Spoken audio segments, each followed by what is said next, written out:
La décision qui a le plus de chances de sauver une vie sur la route, aujourd'hui, elle est probablement prise en pyjama. Ah ouais, en pyjama, carrément.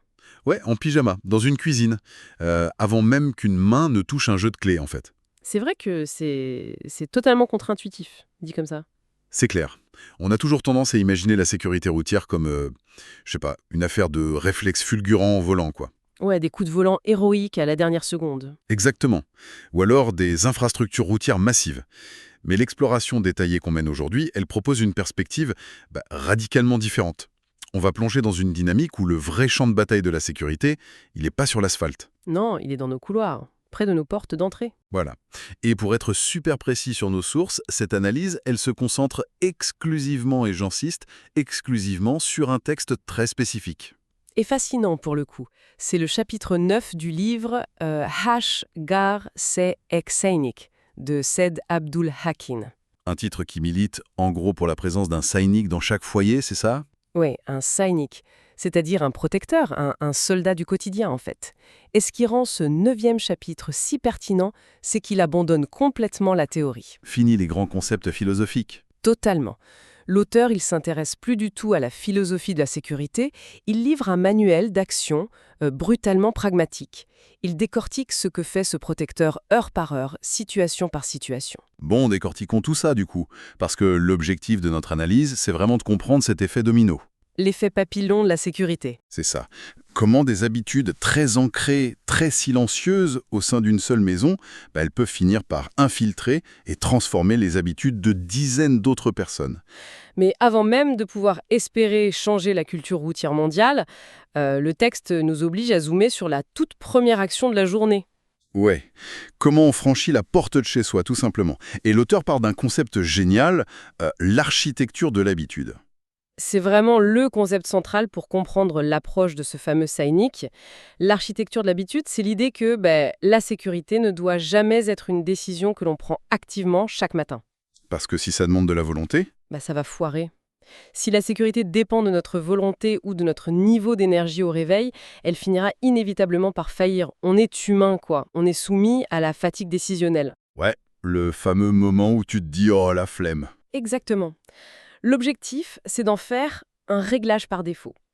Le chapitre prend un exemple super concret avec le casque, pour les usagers de deux roues. Ah oui, le passage sur le casque est brillant. Dans la maison de ce protecteur, le casque, il n'est pas rangé sur une étagère lointaine, il traîne pas au fond d'un placard ou sous un lit. Non, il vit sur un crochet. Voilà, un crochet spécifique, stratégiquement placé juste à côté de la porte d'entrée. Ce qui signifie en gros que l'attraper, ça demande très exactement le même effort physique que de prendre ses clés de maison.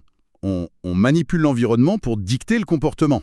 Et la conséquence psychologique de ce simple crochet, elle est immense en fait. Ça court-circuite ce que l'auteur appelle la négociation interne. Ah, la petite voix. Oh, c'est juste pour aller chercher du pain à la boulangerie du coin, il fait beau, je roule doucement, c'est bon. Le casque n'est pas vraiment nécessaire.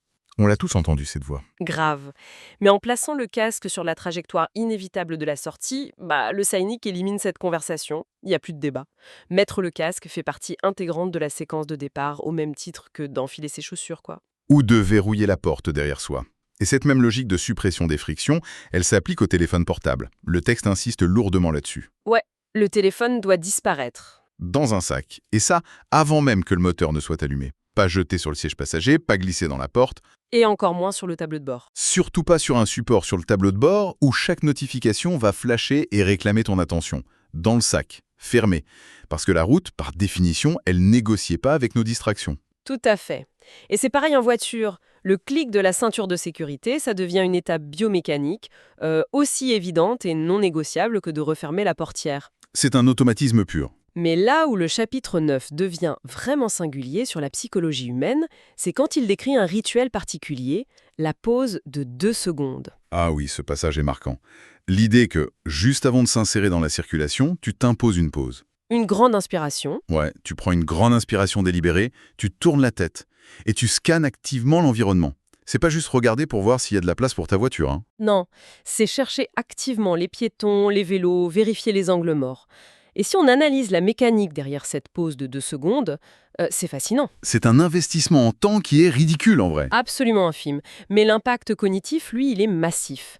En prenant cette inspiration profonde, tu forces physiologiquement ton système nerveux à ralentir. Tu sors du mode pilote automatique. C'est ça, le mode où tu repenses à la réunion de la veille ou à ta liste de courses.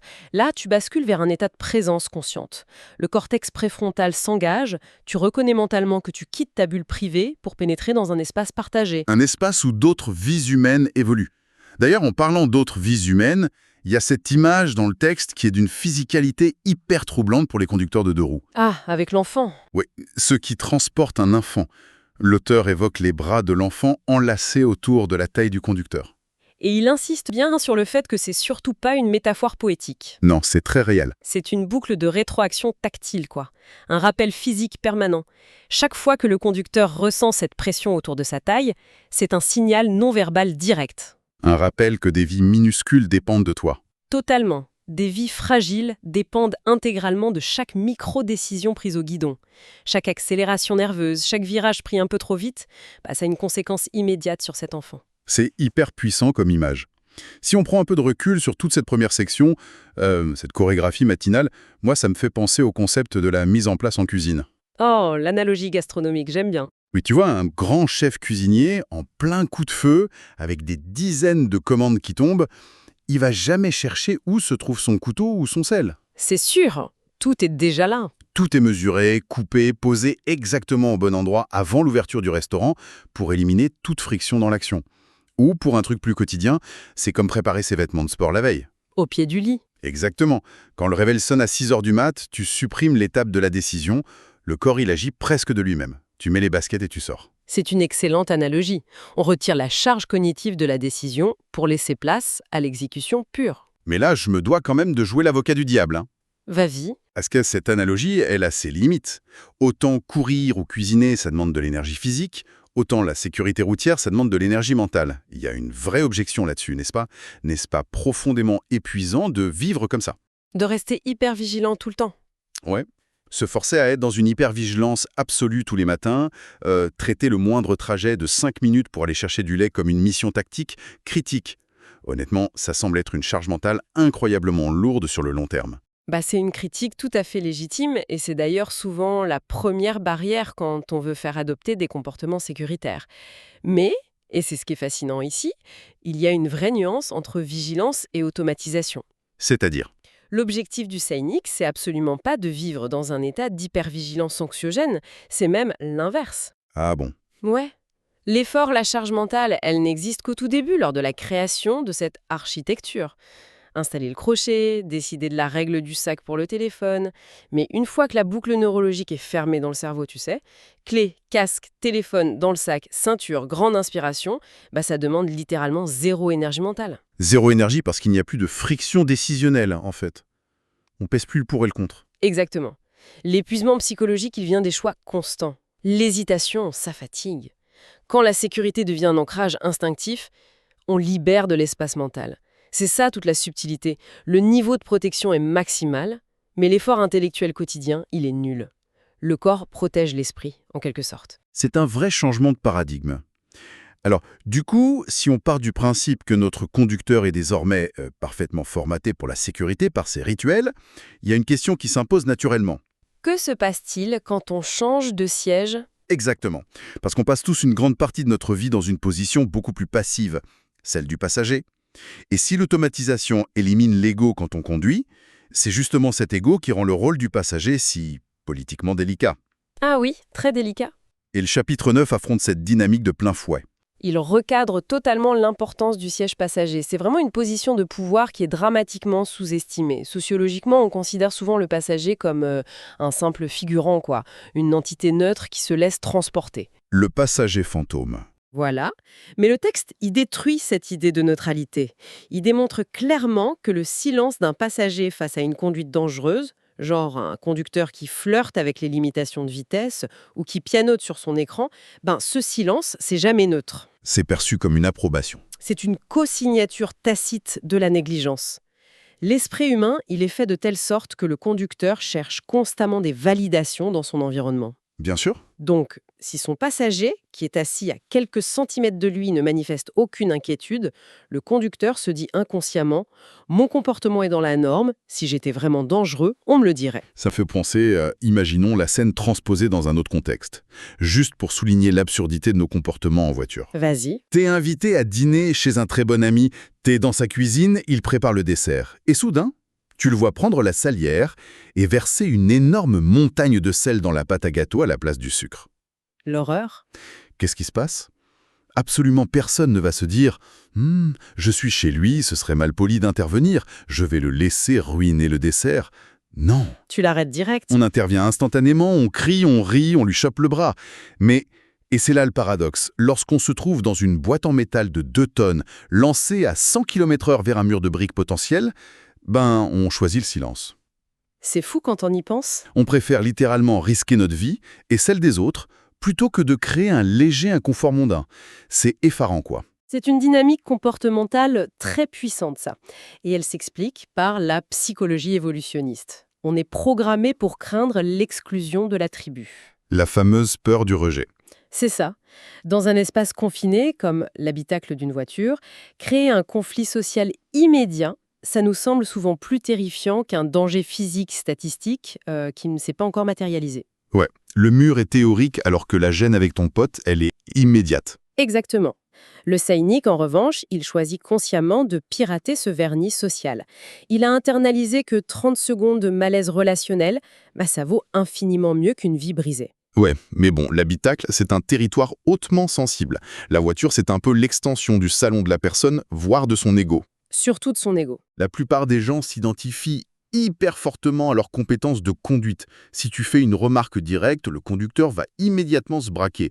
Il va se sentir attaqué dans sa fierté, du genre « Quoi, tu crois que je sais pas conduire? T'inquiète pas, je gère ». Je gère, on l'a tous entendu. Comment ce fameux sanique parvient-il à intervenir sans déclencher une réaction défensive-agressive chez la personne au volant? Tout réside dans l'ingénierie du langage.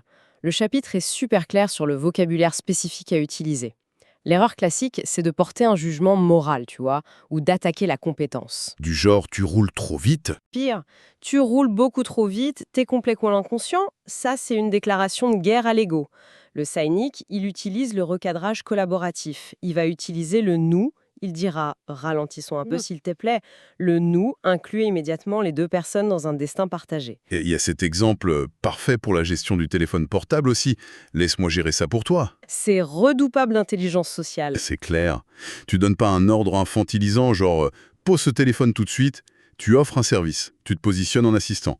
Donne-moi le téléphone, je lis ton message, j'y réponds pendant que tu gardes les yeux sur la route. C'est exactement la clé. En désamorçant le jugement pour le remplacer par l'entraide, le cynique transforme un conflit en travail d'équipe.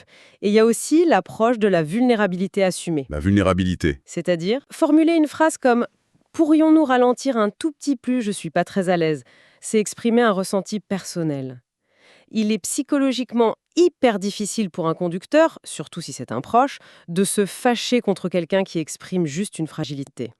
Ah oui, la confrontation disparaît pour laisser place à la protection. Le conducteur se sent valorisé en te protégeant. Voilà.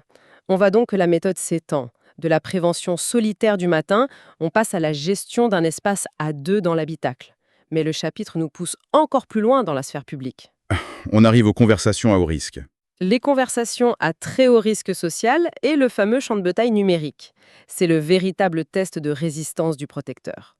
Le livre décrit une situation qu'on a tous vécue un jour, la fin de soirée. Ouh, classique. Le groupe d'amis est réuni, l'ambiance est détendue, l'alcool a coulé, et soudain, une personne manifestement en état d'ébriété se dirige vers son manteau et attrape ses clés de voiture. C'est l'éléphant dans la pièce, quoi. Tout le monde le voit, tout le monde sait que c'est une erreur dramatique, et pourtant il y a ce silence lourd qui s'installe. Ce que tu décris là, en sociologie, ça s'appelle l'effet témoin, ou la diffusion de la responsabilité. C'est quand on attend que l'autre agisse. C'est ça. Dans un groupe, la probabilité que quelqu'un intervienne diminue drastiquement parce que chaque individu espère secrètement que son voisin aura le courage de prendre la parole et de gérer la crise. On se cache dans la masse, en gros. Exactement. Le cynique, lui, il brise cet effet témoin instantanément. Et là encore, il le fait jamais en montant sur un piédestal moralisateur. Il te fait pas un sermon sur les statistiques d'accidents à minuit. Il apporte une logistique immédiate. Il coupe l'herbe sous le pied de l'hésitation, Ouais. avec des phrases d'action genre « Reste là, je te commande un taxi tout de suite » ou bien « Laisse ta voiture garée ici, tu la récupéreras demain matin ». Ou alors, en jouant sur l'émotion pure. L'amitié, quoi. Je te le demande personnellement, en tant qu'ami, s'il te plaît, prends pas le volant ce soir. Et en utilisant ces phrases, il détruit l'illusion collective que cette mauvaise décision pouvait passer inaperçue. Il s'affirme comme un facilitateur et pas comme un censeur rabat-joie. Mais l'auteur explore aussi une autre dimension de cette approbation sociale. Beaucoup plus moderne, ouais. Les réseaux sociaux. C'est là que la dynamique de groupe est la plus visible et la plus rapide. Le champ de bataille numérique, quoi. C'est un espace saturé. On voit tous défiler ces vidéos en permanence sur nos fils d'actualité. Quelqu'un qui se filme au volant à des vitesses délirantes ou qui fait du slalom agressif entre les fils de camions sur l'autoroute. Ça fait froid dans le dos. Et le plus effrayant, en fait, c'est pas toujours la vidéo en soi. C'est la section des commentaires. L'avalanche d'émojis flammes. Voilà. Des flammes, des rires, des gens qui célèbrent le frisson de l'adrénaline. C'est une gigantesque chambre d'écho qui valide et glorifie la négligence totale. Et comment réagit le scénique face à cet engouement? La réaction par défaut de la plupart des gens raisonnables, c'est juste de soupirer, de faire défiler l'écran en ignorant le contenu. On passe à autre chose, ouais. Mais le protecteur choisit l'intervention active. Il laisse un commentaire public, posé et remarquablement vulnérable. Il va écrire un truc du genre « J'espère sincèrement que tu es rentré chez toi sain et sauf parce que regarder cette vidéo m'a profondément mis mal à l'aise. » Waouh. Et parallèlement, au lieu de publier du contenu performatif pour gonfler son ego en ligne, il va partager publiquement ses propres frayeurs sur la route, ses near miss, ses accidents évités de justesse. Alors, l'intention est super louable. C'est audacieux d'aller à l'encontre du courant, d'être le rabat-joie de service sur Internet, mais franchement, il faut poser la vraie question. Je t'écoute. Est-ce que rédiger un commentaire poli sous une vidéo virale, ça sert vraiment à quelque chose? Je veux dire, les algorithmes se nourrissent de l'engagement, même négatif. Et le gars qui a filmé sa course folle pour chercher de l'attention, il va certainement pas faire son autocritique en lisant un message inquiet de quelqu'un qu'il connaît pas, si? Ah, si on analyse la mécanique pure des réseaux sociaux, ton objection est super pertinente. Si on pense que le message s'adresse au créateur de la vidéo. Ah. Ce n'est pas le cas. L'auteur précise bien que la cible de ce commentaire, c'est absolument pas le conducteur imprudent. Le cynique sait très bien que l'algorithme s'en moque et que le cascadeur du dimanche changera pas d'avis. Non, la véritable cible, ce sont les centaines, voire les milliers d'utilisateurs silencieux qui scrutent la section des commentaires. Ah, ceux qui lisent sans jamais rien poster. Les observateurs passifs. Sociologiquement, les gens lisent les commentaires pour calibrer leur propre perception de la norme sociale. Pour savoir ce qu'il faut en penser. C'est ça. S'ils regardent une vidéo dangereuse et que la totalité des commentaires applaudissent, la norme établie dans leur esprit devient « OK ». Ce comportement est audacieux, acceptable et socialement récompensé. C'est cool, en gros. Voilà. Le simple commentaire du cynique, calme et des approbateurs, il vient fracturer cette unanimité illusoire. Il donne instantanément la permission psychologique à tous ces lecteurs silencieux de ressentir le même malaise. Et de se dire, ouais, c'est vrai, c'est abusé. Et de trouver ce comportement inacceptable, oui. C'est la plantation d'une graine de doute au cœur même de la culture populaire. C'est de l'ingénierie sociale à petite échelle, mais avec un impact potentiellement viral. Incroyable. Alors, on a exploré l'ancrage des habitudes à la maison, le courage de s'exprimer sur le siège passager, La gestion des crises entre amis. et la disruption des normes sur Internet. Mais le chapitre 9 nous confronte finalement à la réalité la plus abrupte. Que se passe-t-il lorsque la prévention échoue? Quand la réalité nous frappe. Quand la cruauté de l'asphalte nous rattrape et que l'accident, l'inévitable, se produit sous nos yeux. Ouais, la réaction face à l'accident des autres. C'est là que la fracture entre un usager ordinaire et un protecteur du quotidien est la plus nette. La norme sociale face à un accident, on l'a tous observé, et c'est souvent très sombre. On roule, on aperçoit des tôles froissées. Instinctivement, on ralentit. La fameuse fascination morbide. Cette pulsion de regarder le désastre, Souvent, les gens cherchent immédiatement un coupable du regard pour rationaliser. D'autres, et c'est pire, sortent leur téléphone pour filmer. Ça, c'est terrible. Et puis, la rationalisation fait son œuvre. On se dit, ça n'arrive qu'aux autres, qu'aux mauvais conducteurs. On réaccélère, et dans la minute qui suit, on a repris nos propres mauvaises habitudes de conduite. Le drame reste extérieur, genre comme un film qu'on vient de voir. L'usager ordinaire extériorise le risque. Le cynique, en revanche, il intériorise le choc. Face à la brutalité de l'accident, il se pose une question radicale, une question tournée vers l'action. Face à ce que je viens de voir, que vais-je changer maintenant dans ma propre vie? Le livre illustre cette bascule avec une histoire. L'anecdote de la preuve. Oui, l'homme d'affaires? Cet homme, il avait une routine épuisante. Il parcourait 60 km par jour sur des autoroutes saturées, au milieu des poids lourds, sur un petit deux roues, et ça sans jamais porter de casque. Une folie. Il justifiait probablement ça par l'habitude ou le fatalisme. Et puis un jour, la réalité frappe. Il est témoin des conséquences d'un drame et la barrière du déni explose. La prise de conscience. Violente, la prise de conscience. Il se dit, s'il m'arrive quelque chose en route aujourd'hui, qu'arrivera-t-il à ma famille ce soir? Ce n'est plus une statistique abstraite, c'est sa femme, c'est ses enfants. Dès cet instant, l'habitude a été brisée et le casque est devenu son compagnon quotidien. Ce qu'il faut retenir de cette anecdote, c'est pas le caractère héroïque de l'action. Mettre un casque, c'est d'une banalité affligeante, en fait. Le Sainik n'est pas un super-héros qui cherche la gloire. Ses armes sont des détails invisibles. Le casque près de la porte. Le téléphone enfoui dans le sac. Le taxi commandé en silence pour un ami émeuché.